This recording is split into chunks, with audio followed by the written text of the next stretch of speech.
Buenas tardes, mi nombre es Wendy Yurley Estupiñán Mejía, del grado 1001 y vengo a exponerles sobre la sustentación de nivelación.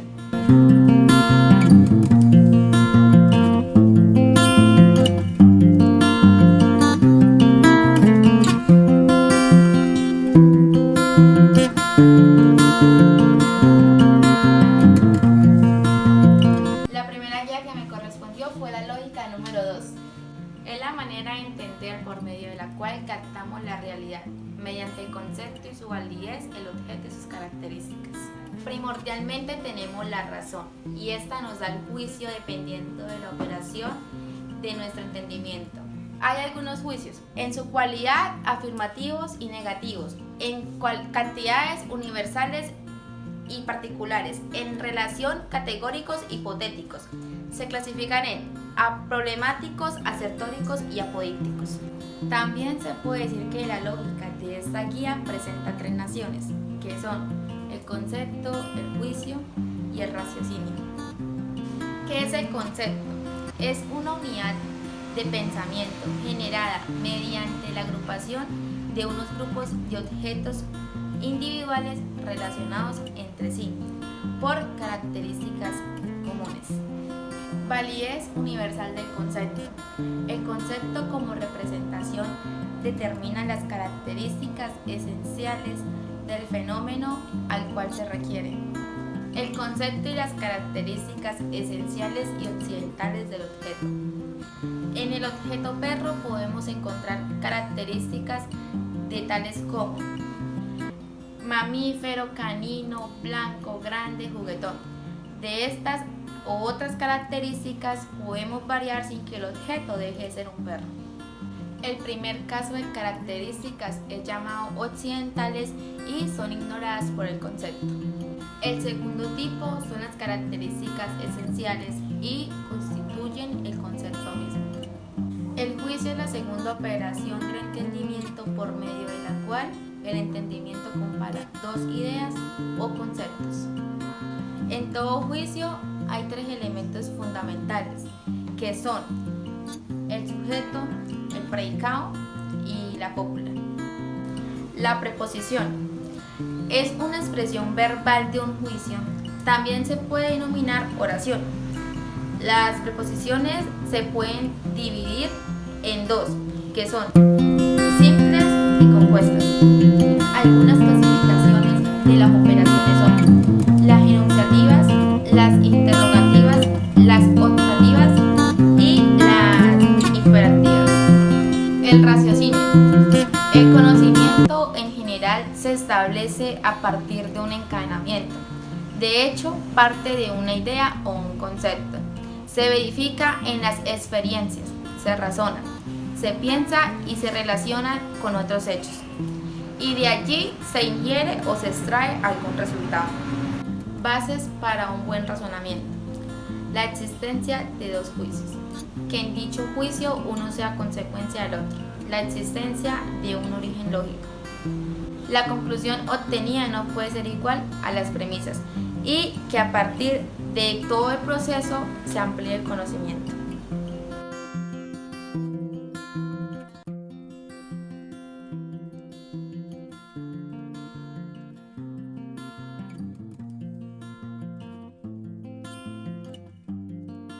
La segunda guía es la lógica número 4. Sócrates y el origen de la lógica. Sócrates descubrió el estado de ignorancia en el que se encuentra su interlocutor. De este modo, Sócrates fue precursor de la lógica contemporánea, que le asigna total importancia a la argumentación y la refutación para alcanzar la verdad. El aporte de Platón.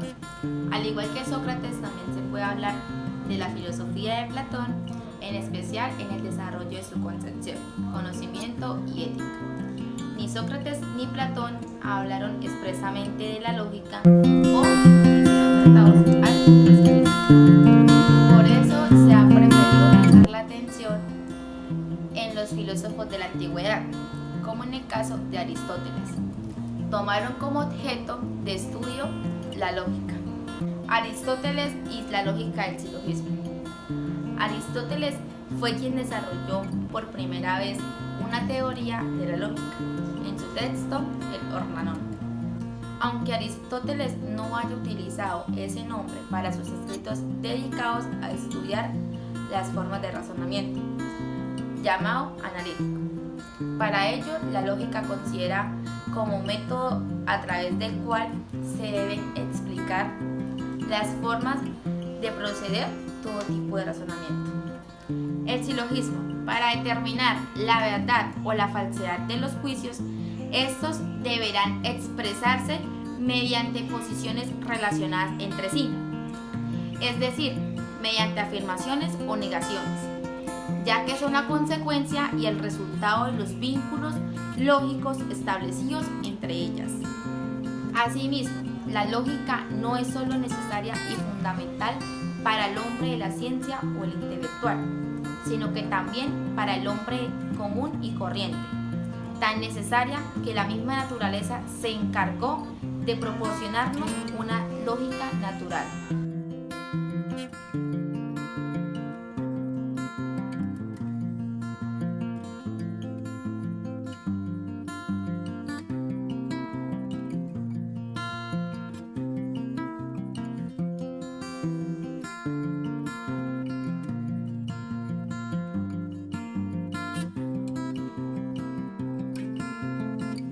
Guía número 3, teoría general del conocimiento. Origen del conocimiento. Nacemos con parte considerable de nuestros conocimientos y conceptos.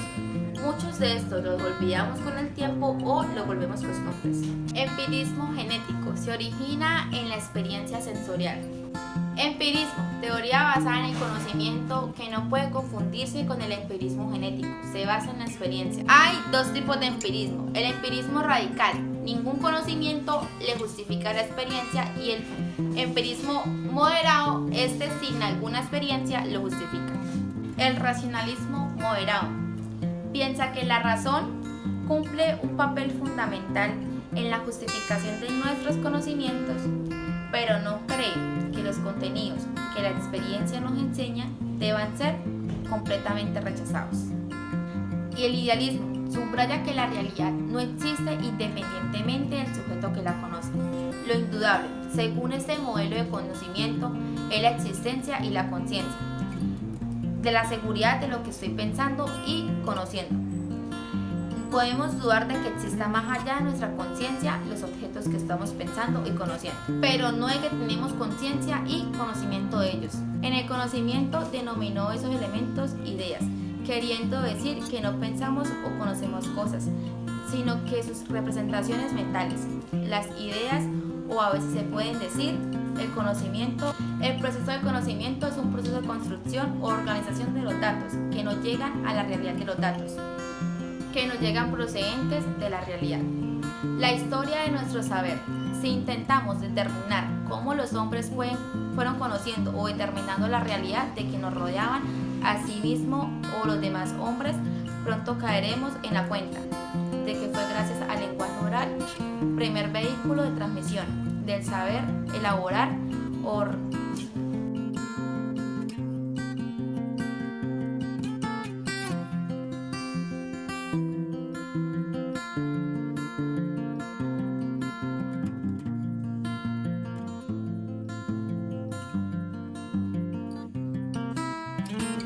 Guía número 4. Métodos importantes en el saber filosófico. El saber filosófico es pensar algo que el ser humano hace por algo y para algo, ya sea una actividad o una ocupación.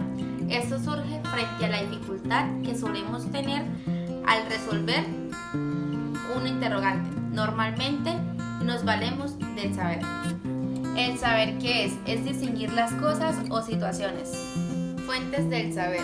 Conjunto de operaciones con los cuales hacemos un hábito de la realidad o los medios que tenemos para llegar a la solución de un problema. Hay dos clases del saber, el saber literario y el saber filosófico.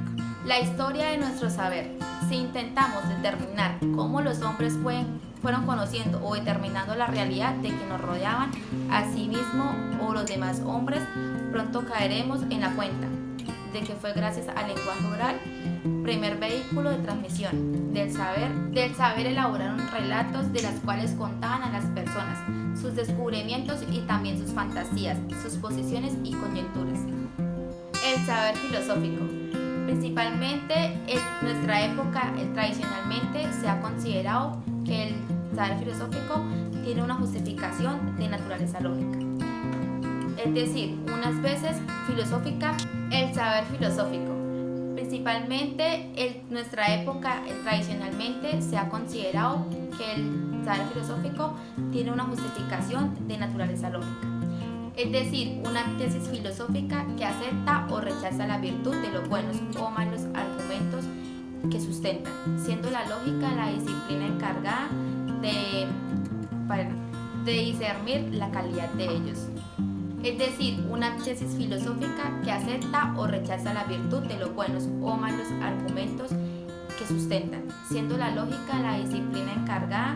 Estructuración filosófica. La actividad filosófica se origina en nuestra capacidad de asombro acerca del mundo y en nosotros mismos. Esta capacidad de asombro nos conduce a plasmar unas preguntas sobre el ser y el deber de la realidad. Esa respuesta debe ser basada a la estructuración filosófica. La actividad filosófica se origina en nuestra capacidad de asombro acerca del mundo y en nosotros mismos. Esta capacidad de asombro nos conduce a plasmar unas preguntas sobre el ser y el deber de la realidad. Esa respuesta debe ser basada a la argumentación, basadas en el análisis, la argumentación y la interpretación. Es una actividad humana que se motiva en la necesidad de comunicar las particularidades de nuestra experiencia. La experiencia de vivir que puede producir asombro muchas veces y de diversas maneras. Sin embargo, es uno de los comienzos que hay que plantear las preguntas, analizarlas y contestarlas y argumentar la respuesta. Todo este proceso implica desarrollar habilidades específicas para leer, discutir y adquirir filosóficamente. Es una actividad humana que puede examinar cuidadosamente los conceptos y las estructuras conceptuales, con base en las cuales pensamos la realidad. Las revisiones de las estructuras conceptuales son uno de los factores decisivos que posibilitan los cambios sociales, políticos, artísticos y morales.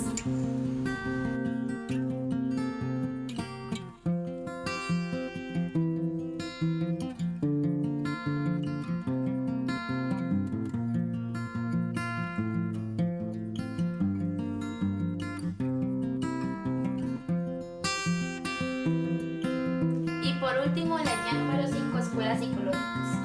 La filosofía estudia el conocimiento en todas sus formas, los problemas fundamentales y generales relacionados con la mente.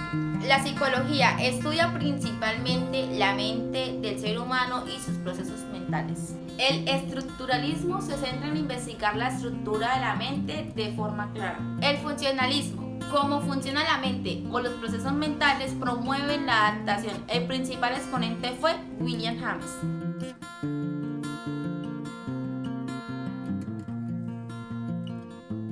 Psicoanálisis, estudiar impulsos y motivos inconscientes para llegar a la comprensión más completa del individuo. El principal exponente fue Freud.